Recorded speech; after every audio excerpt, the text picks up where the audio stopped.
So I'm going to explain how to do exponents, roots, and scientific notation on the calculator. Let's just start with the basic 5 squared.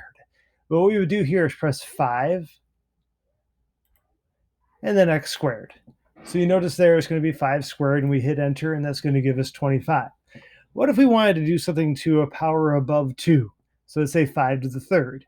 We would press the 5, and then above the x squared, you're going to see this caret button. So we're going to press that caret button because it'll give us the option of doing 3, 4, 5, or as high as you really want to go. But we just want to do 5 to the third here. We do that and we get 125. What if you wanted to do the square root? Well, we have to, in this case, press second x squared first, and then say we want to do the square root of 8.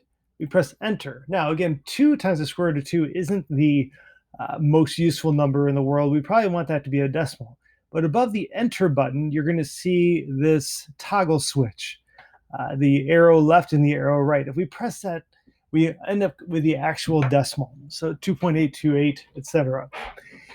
What if we wanted that to be to the third root?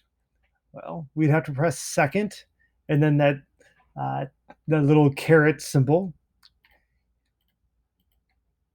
What we're going to do is I'm going to hit back here with the arrow, and I'm going to change that to, let's say, third root, right arrow, 5, enter. So now that would be the third root of 5. Another way to do that is to press 3, second, a caret button, and then 5. It's probably a lot cleaner that way, but it's going to end up with the same number. All right. One thing I did want to make sure we saw here is if you wanted to square or take any kind of negative number to a power, let's say, for example, -3 to the second power. Well, if we square that, you notice that it gives us -3 squared is going to give us a -9. Now, that doesn't make too much sense because -3 times a -3 is a negative times a negative, which should give us a positive. But for some reason, it's coming up with -3 squared is -9.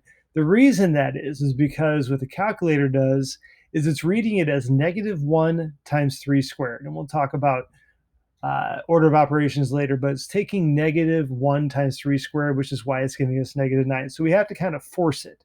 So what I do is I use the parentheses, -3, and then squared. And what I try to do is just get in the habit whenever I have negative numbers, if I'm doing anything with negative numbers, I just try to put the parentheses around it. That way it forces it into what actually does make sense.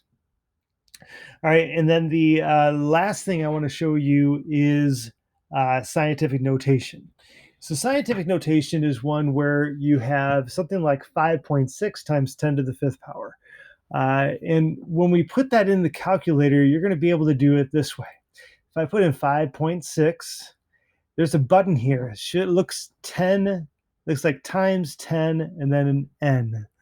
So we press that. Now that gives us the option to put in 5.6 times 10 to the sixth power.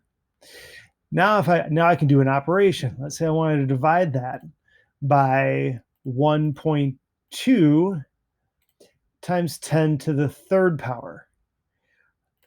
That's going to give us this. And it's going to give it to us as a whole number or as a decimal, in this case, a whole number. So that's how you do scientific notation on the calculator as well.